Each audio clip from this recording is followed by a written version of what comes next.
আসসালামু আলাইকুম ওরহমতুল্লাহি ওয়াবারাকাতুহ। প্রিয় প্রতিকার চ্যানেলের বন্ধুরা, আশা করি আল্লাহ পাকের অশেষ মেহেরবানিতে আপনারা সকলে ভালো আছেন। সন্তানদের একাডেমিক ইসলামী শিক্ষা। অনেকেরই ধারণা যে বাসায় একজন হুজুর রেখে দিলে বা সন্তানকে বিকেলে বা সকালে হুজুরের কাছে কায়দা বা কোরআন পড়তে পাঠালে সব হয়ে গেল, সে ইসলাম শিখে ফেলবে এবং পাক্কা মুসল্লি হয়ে যাবে। এ ধারণা ভুল। সাধারণত ওখানে কোরআন তেলাওয়াত অর্থাৎ শুদ্ধ করে কোরআন রিডিং পড়তে শেখানো হয় মাত্র, ইসলামিক স্টাডিজ পড়ানো হয় না। তবে কোনো কোনো জায়গায় কোরআন তেলাওয়াতের পাশাপাশি কিছু মাসআলা মাসাইল দোয়া হয়তো শেখানো হয়। তাই আমাদের সন্তানদেরকে প্রকৃত মুসলিম বানানোর জন্য তার সাধারণ এডুকেশনের পাশাপাশি real life oriented Islamic science and Islamic students পড়াতে হবে, যেখানে তার জীবন পরিচালনার জন্য থাকবে সমস্ত শিক্ষা। সন্তানদেরকে প্রকৃত ইসলামী শিক্ষায় শিক্ষিত করতে আমাদের নিজেদেরই নিজ ঘরে উদ্যোগ নিতে হবে। আমাদের প্রকাশিত ছোটদের ইসলামিক এডুকেশন সিরিজ 12 বইটি সংগ্রহ করে রুটিন করে গুরুত্ব সহকারে সন্তানদেরকে পড়াতে পারেন। সন্তানদের নিয়ে স্কলারদের ভিডিও উপভোগ। আমাদের বড় সন্তানেরা অনেক সময় নানা রকম প্রশ্নের সম্মুখীন হয়। প্রশ্নগুলোর অথেন্টিক এবং লজিক্যাল উত্তর পাওয়ার জন্য নিম্নের স্কলারদের ভিডিও দেখতে পারে, যা এই যুগের সন্তানদের জন্য খুবই উপযোগী। এছাড়া ইন্টারনেটে সার্চ দিলে এই সকল স্কলারদের ওয়েবসাইট পাওয়া যাবে। Nouman Ali Khan, doctor Yusuf Estes, doctor Tawfique Chowdhury, Sabbir Ali, Abdur Raheem Green, doctor Yusuf ইসলাম।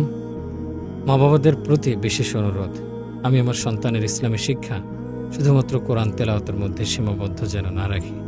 তাদেরকে সম্পূর্ণ কোরআনটার অর্থ ও ব্যাখ্যাসহ বুঝতে দেই, কোরআনের বাস্তব অ্যাপ্লিকেশনস অনুধাবন করতে দেই এবং সেই অনুযায়ী জীবনকে পরিচালনা করার সুযোগ করে দেই। সন্তানদের সকাল সন্ধ্যার দোয়া শিক্ষা দেয়া। আমাদের প্রিয় নবী সাল্লাল্লাহু আলাইহি ওয়াসাল্লাম দৈনন্দিন জীবনে কিছু দোয়া পাঠ করতেন।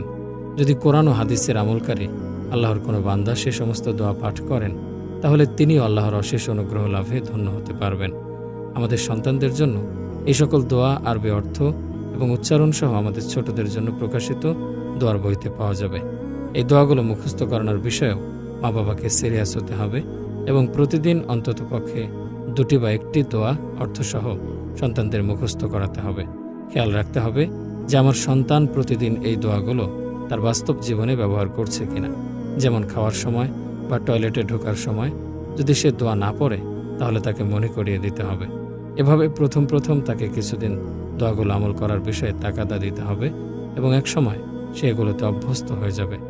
যেমন ঘুমানোর সময় দোয়া, ঘুম থেকে উঠে দোয়া, খাওয়া শুরুর ও শেষে দোয়া, পায়খানার দোয়া, ওযু করার পর দোয়া, সালাতের মধ্যে দোয়া, 5 ওয়াক্ত সালাত শেষে দোয়া, বিপদ আপদের দোয়া, আজানের দোয়া, বাড়ি থেকে বের হওয়ার দোয়া, বাড়িতে প্রবেশের দোয়া, যানবাহনে চড়ার দোয়া, মা বাবার জন্য সন্তানের দোয়া, স্মরণশক্তি বৃদ্ধির দোয়া, মুখের জড়তা দূর করার দোয়া, সকাল সন্ধ্যার দোয়া। সন্তানদের পড়ালেখায় ভালো করার বিষয়ে বাবা মায়ের সহায়তা। সন্তানের জন্য দোয়া করা। সন্তানের জন্য সবসময় দোয়া করতে হবে। অনেক বাবা মায়েরাই সন্তানের জন্য নিয়মিত দোয়া করেন না।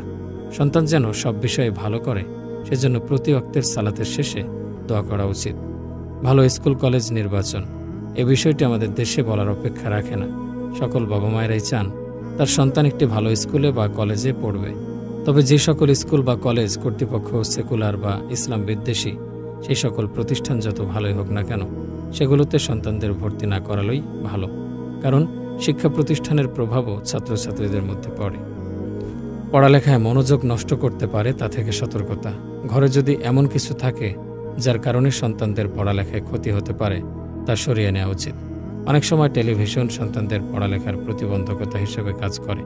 বাসার বড়রা কেউ হয়তো ড্রয়িং রুমে বসে টিভিতে নাটক দেখছে, তখন ছেলে মেয়েদের পড়ায় মন বসে না, তাদেরও নাটক দেখতে ইচ্ছে করে, তাদের মন পড়ে থাকে টিভির মধ্যে। পারিবারিক রুটিন থাকা উচিত। আমাদের দেশের ছেলেমেয়েরা সাধারণত প্রতিদিন সন্ধ্যার পর পড়তে বসে, কিন্তু সেই সময় যদি প্রায় বাসায় মেহমান আসে বা বাবা মায়ের বন্ধু বান্ধব আসে, তাহলেও ছেলে মেয়েদের পড়ালেখায় ক্ষতি হয়।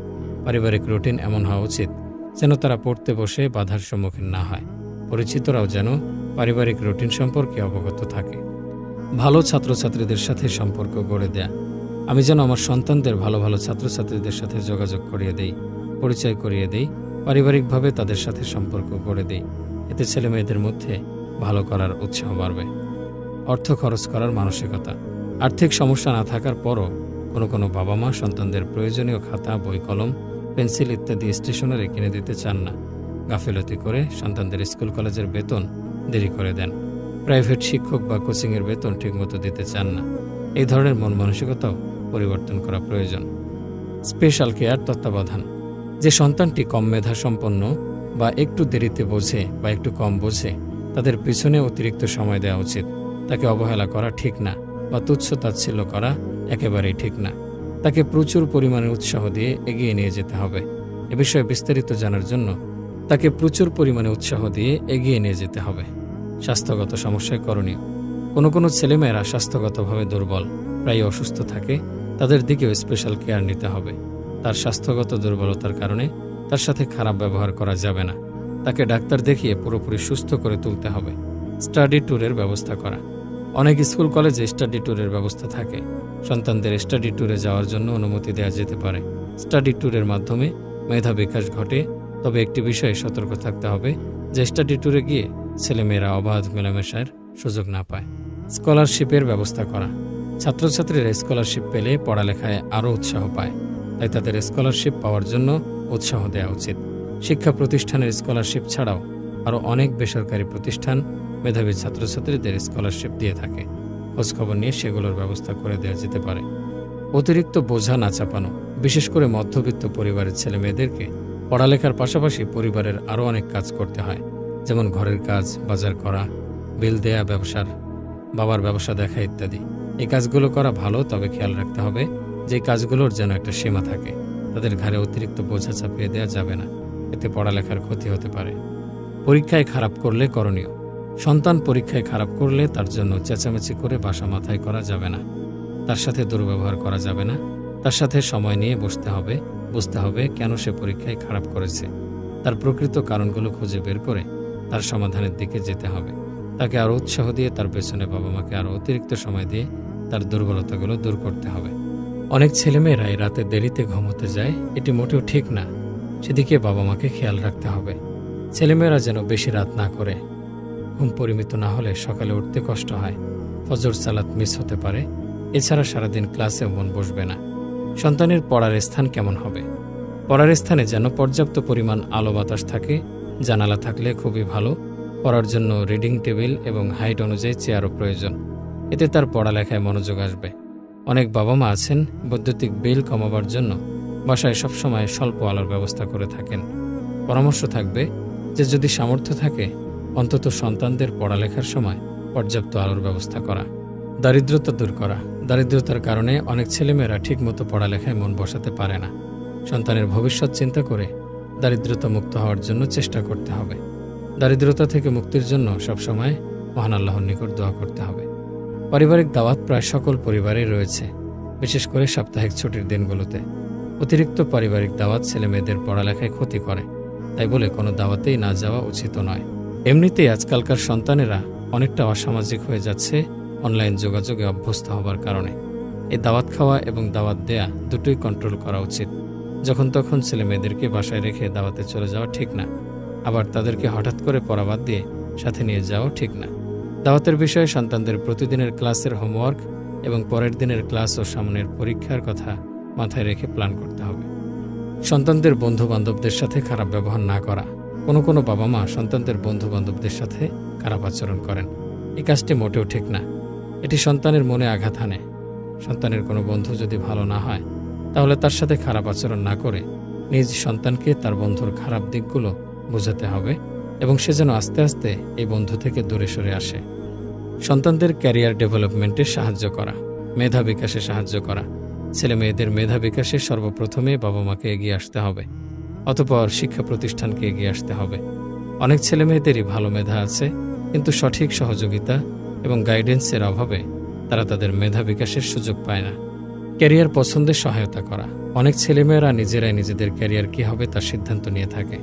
অবশ্যই তারা তাদের ভবিষ্যতের ক্যারিয়ারের সিদ্ধান্ত নেবে, কিন্তু বাবা মাকেও এই বিষয়ে সাহায্য করতে হবে। ছেলেমেয়েদের ক্যারিয়ার নিয়ে যেন একমুখী চিন্তা না হয় যে তারা শুধু অনেক বড় হবে, অনেক টাকা কামাবে বা অনেক নামকরা একজন হবে ইত্যাদি। সময়কে কাজে লাগানো। সন্তানদের ক্যারিয়ার নিয়ে চিন্তাভাবনা অনেক আগে থেকেই শুরু করা উচিত। যাতে তারা সময়কে সঠিক কাজে লাগাতে হবে। ভালো ক্যারিয়ারের জন্য অনেক সময় ব্যয় করতে হয়। উৎসাহ প্রদান ও মোটিভেশন। উৎসাহ মানুষকে অনেক দূরে এগিয়ে নিয়ে যেতে পারে। ছেলেমেয়েদেরকে সবসময় ভালো কাজের উৎসাহ প্রদান করতে হবে। কোনো একটি বিষয় খারাপ করলেও তাকে তুচ্ছ-তাচ্ছিল্য না করে তাকে উৎসাহ দিলে সে পরবর্তীতে অনেক ভালো করে। মোটিভেশন হচ্ছে ম্যানেজমেন্ট থিওরি। কোনো একটি অর্গানাইজেশনের ঊর্ধ্বতন কর্মকর্তাগণ তাদের কর্মচারীদেরকে দিয়ে আরও ভালো প্রোডাকশন পাওয়ার জন্য সবসময় মোটিভেশন দিয়ে থাকেন। ক্যারিয়ার ডেভেলপমেন্টে মোটিভেশন একটি সফল ঔষধ। মোটিভেশন হতে পারে কথা দিয়ে, পুরস্কৃত করে, কিছু আয়োজন করে। সঠিক কোর্স পছন্দ করার বিষয়ে সাহায্য করা। ইউনিভার্সিটি লেভেলে ছেলে মেয়েদের সঠিক কোর্স নির্ধারণে বাবা মাকে এগিয়ে আসা উচিত। সঠিক কোর্স বাছাই ভুলের কারণে অনেক ছেলে মেয়েরাই জীবনে ভালো করতে পারে না, তাই এই বিষয়টিতে খুবই গুরুত্ব দেওয়া উচিত। সফল ব্যক্তিদের সাথে দেখা করা। যে সকল ব্যক্তিরা জীবনে সফলতা অর্জন করেছেন তাদের সাথে ছেলে মেয়েদেরকে আলাপ পরিচয় করিয়ে দেওয়া যেতে পারে। এতে ছেলেমেয়েরা তাদের জীবনে অনেক উৎসাহ পাবে। ছেলেমেয়েদেরকে রাজনীতি থেকে দূরে রাখতে হবে, খেয়াল রাখতে হবে তারা যেন কোনো রাজনীতির সাথে জড়িয়ে না যায়। হ্যাঁ, তারা রাজনীতি বুঝবে, এই বিষয়ে জ্ঞান অর্জন করবে, কোনো দলকে সাপোর্ট করবে, কিন্তু মাঠে ময়দানে যেন কোনো রাজনৈতিক দলের কর্মকাণ্ডে সংযুক্ত না হয়। যখন তারা পড়ালেখা শেষ করে প্রফেশনাল লাইফে যাবে তখন চাইলে দেশ গড়ার জন্য সুস্থ রাজনীতি করতে পারে।